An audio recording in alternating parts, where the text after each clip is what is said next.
আপনাকে আমরা সম্প্রতি পটুয়াখালী ৩ আসনে রাজনৈতিক কর্মসূচি চালাতে গিয়ে স্থানীয় বিএনপির বাধার মুখে আপনি পড়েছেন।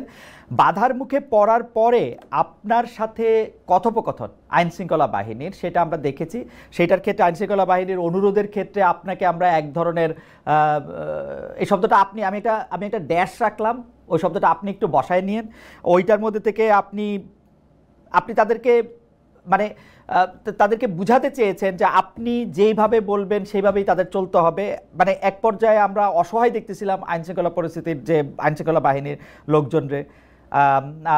মানে এইরকমটা কেন আসলে বিএনপির উপরে আপনি দায় দিয়েছেন, বিএনপির লোকজনের সাথে বা বিরুদ্ধে আপনি কথা বলেছেন এবং আপনার মতো করেই আপনি এটা পরিচালিত করতে চেয়েছেন, সেটা কেন? মানে ইজ ইট লাইক জনাব নুরুল হক নূর?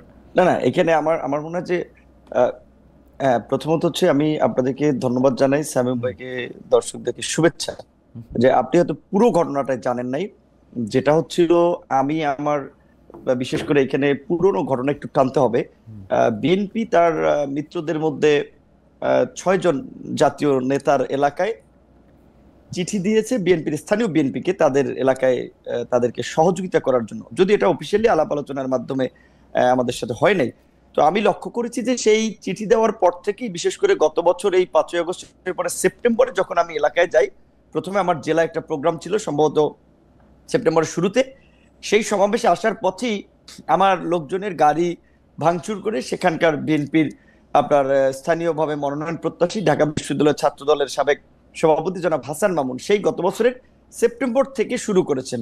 রোজার ঈদে যখন আমি 10 মিনিট আমার আসন 2টা উপজেলা নিয়ে গঠিত গলাচিপা 10 মিনিট একটা ফুটবল খেলায় আমি অতিথি হিসেবে গিয়েছিলাম, সেই খেলার মঞ্চ আগের রাতে ভেঙে দিয়েছেন। আমি সেটি বিএনপির স্থায়ী কমিটির 2 জন হওয়ার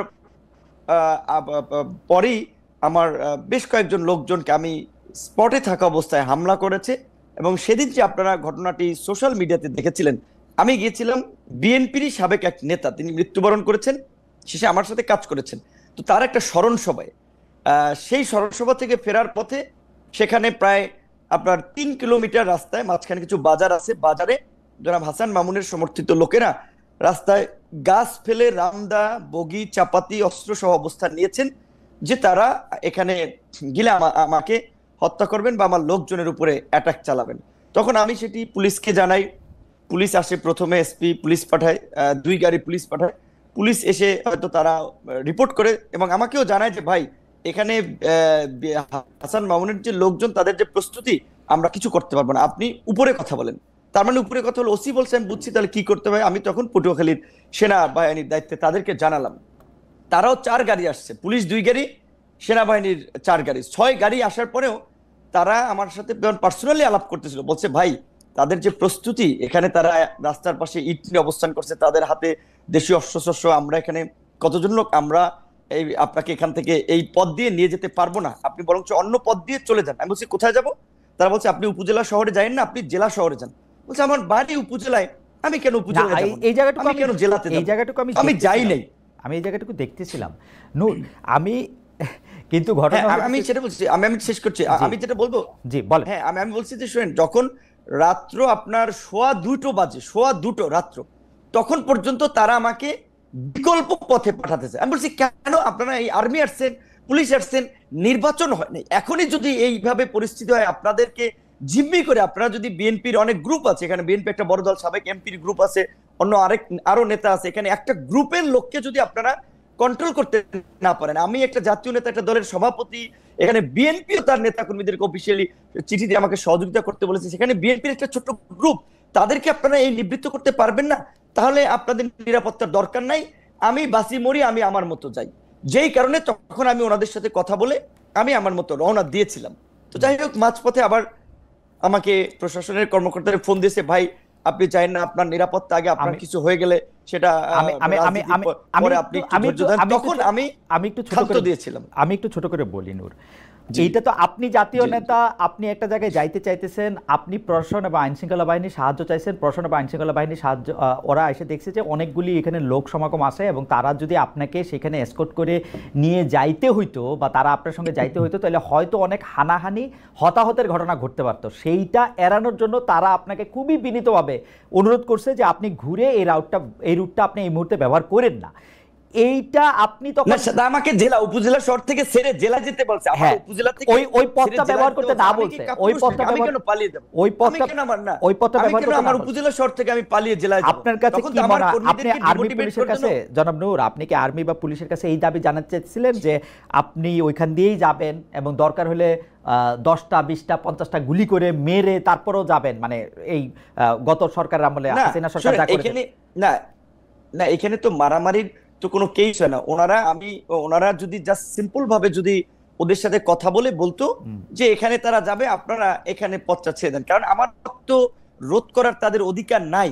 একজন আপনি সন্ত্রাসীর কাছে পরাজয় বরণ করবেন, তারা আপনার রাস্তাঘাট অবরোধ করে কেন? আমি কি কাউকে মার্ডার করেছি? আমি কি সেখানে চাঁদাবাজি করতে গেছি? আমি একটা রাজনৈতিক কর্মসূচিতে গেছি, সেখানে কেন তারা আমাকে অবরোধ করবে? এটাই তো তাদের অপরাধ। আপনার কাছে কি মনে হয়েছে তারা কেন কথা বলে তাদেরকে রাস্তা থেকে সরিয়ে দেন নাই? এখানে আমি যতদূর জানতে পেরেছি তারা বলেছে ডিসি সাহেবের অনুমতি নাই।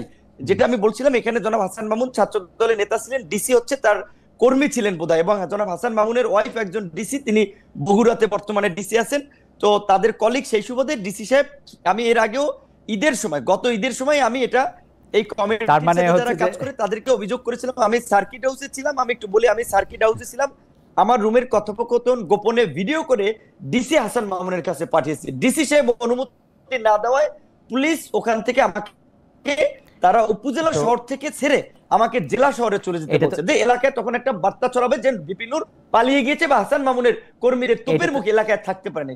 আমি এটা তো করতে পারি না, আমার একটা ব্যক্তিগত রাজনৈতিক অবস্থান আছে না। রাইট, এটা তো ভয়ঙ্কর অভিযোগ। মানে আপনি কি মনে করেন যে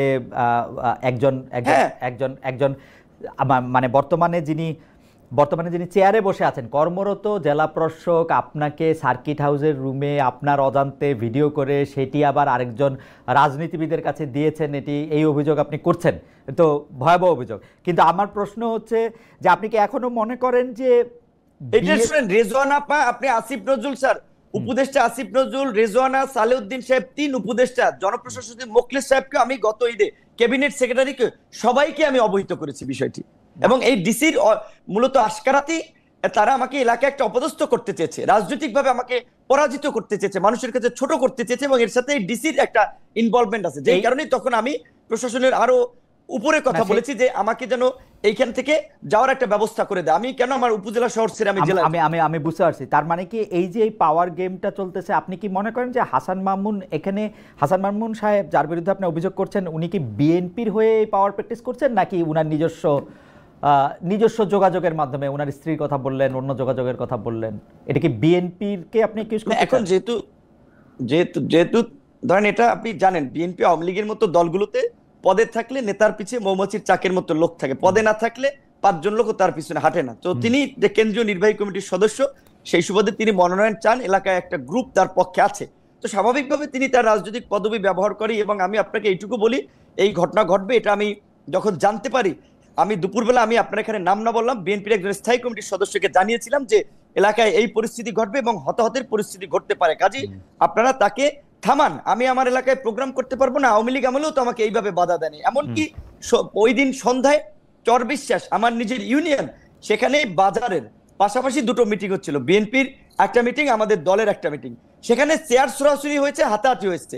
সেইটি একটা মিথ্যা বিভ্রান্তি ছড়িয়েছে যে বিএনপির অফিসে গণ অধিকার পরিষদের লোকেরা ভাঙচুর করেছে।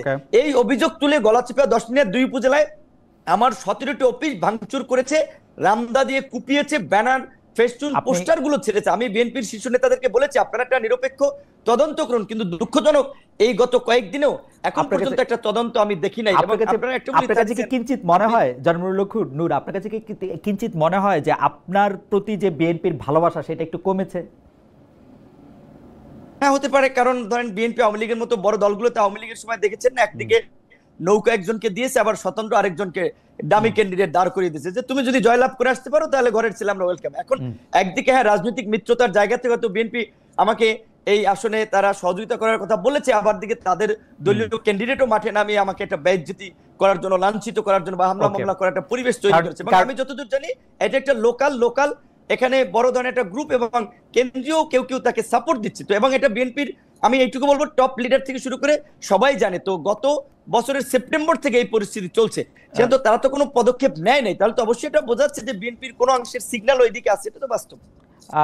এটা এই পর্যায়ে এইটা আমাদের শেষ মন্তব্য। আমাদের কয়েকজন দর্শক এরকম মন্তব্য করছেন যে আপনি কখনো অন্তর্বর্তী সরকারের প্রশংসা করছেন, কখনো কঠোর সমালোচনা করেছেন, বিএনপির বিরুদ্ধেও আপনার অবস্থান এক এক সময় এক এক রকম হচ্ছে। সেটা কি আপনার রাজনৈতিক সুবিধাটাই এখানে আপনি প্রধান বিবেচনায় নিতেছেন? কেউ কেউ আপনাকে সাবেক প্রেসিডেন্ট এইচ.এম. এরশাদের সাথেও তুলনা করছেন যে উনি যেমন একটা পার্টির নেতা হিসেবে রাজনৈতিক সুবিধা নেওয়ার জন্য তার অবস্থান পরিবর্তন করতেন, আপনার মধ্যেও কি সেটা দেখা যাচ্ছে কিনা একটু যদি মন্তব্য করতেন। অবশ্যই রাজনীতিতে প্রত্যেক রাজনৈতিক দল দেশ জাতির জন্য যেমন কাজ করতে চায়, নিজের পলিটিক্যাল পার্টির স্বার্থটাও দেখবে অবশ্যই, কারণ সে যদি পজিশনে না থাকে তাহলে সে কিভাবে কাজ করবে। তো অবশ্যই রাজনৈতিকভাবে আমরা আমাদের দলীয় একটা অবস্থান আমরা দেখবো যে এইখানে একটা জোটে গেলে, আমাদের একটা ভিন্ন অবস্থানে থাকলে আমাদের রাজনৈতিক অবস্থান ঠিক হয়, আমরা মানুষের জন্য কি করতে পারছি। আমরা শুরুর দিকে এই সরকারকে বলছিলাম যে এই সরকার 2 বছরের জন্য একটা জাতীয় সরকার করেন, 2 বছরের জন্য, তারা করে নাই, যেই কারণে আমরা পরবর্তীতে সরকারকে সেই 2 বছরের জন্য সাপোর্ট দেই নাই। আমরা বলেছিলাম যে আপনার নির্বাচনের প্রশ্নে জাতীয় ঐক্যমত্যের ভিত্তিতে একটা নির্বাচনী রোডম্যাপ দেন, অনেকদিন ধরে সেটা দেয় নাই, যেই কারণে বিএনপির সাথে যেহেতু আমরা যুগপৎ আন্দোলন করেছি এবং আপনারা দেখেছেন আমার রাজপথের গত 7-8 বছরের ভূমিকা অনেক প্রবীণ রাজনীতিবিদরা 70 বছরেও এই এই এই দেশে ছিল না, এইটুকু আমরা চ্যালেঞ্জ দিয়ে বলতে পারবো। সেইখানে আমরা বিএনপির সাথে যেহেতু ছিলাম, যুগপৎ আন্দোলন করেছিলাম, বিএনপির সাথে আলাপ আলোচনায় বিএনপি বলেছে দেশের বাস্তবতায় তারা ডিসেম্বরের মধ্যে নির্বাচন চায়। আমরা আমাদের দলীয় পজিশন ছেড়ে বিএনপির পজিশন নিয়ে আমরা ডিসেম্বরে নির্বাচনের জন্য সরকারের চাপ তৈরি করেছি। এবং এই যে লন্ডনের যে বৈঠক হয়েছে, অবশ্যই লন্ডনের বৈঠক আর যাই থাকুক, এইটা বাংলাদেশের এই উত্তপ্ত রাজনীতির মাঠে আমি মনে করি কিছুটা হলেও পানি ঢেলেছে বা উত্তপ্ত পরিস্থিতি ঠান্ডা করেছে, এবং একটা অনিশ্চিত একটা, আপনি বলবেন সংঘাত কিংবা একটা অনিশ্চিত যে রাজনৈতিক পরিস্থিতি ছিল, সেটাতে কিছুটা হলেও একটা নিশ্চয়তার পরিবেশ তৈরি হয়েছে। এবং বিএনপি একটা বড় রাজনৈতিক দল, তার প্রধান সেখানে, তার সাথে ডক্টর ইউনূস সরকার প্রধান, তার সাথে মিটিং হওয়ার ফলে আমি মনে করি দেশের স্থিতিশীলতা, রাজনৈতিক পরিবেশ এবং আগামী নির্বাচনের ক্ষেত্রে একটা ভালো ফলাফল পাওয়া যাবে। সেই ক্ষেত্রে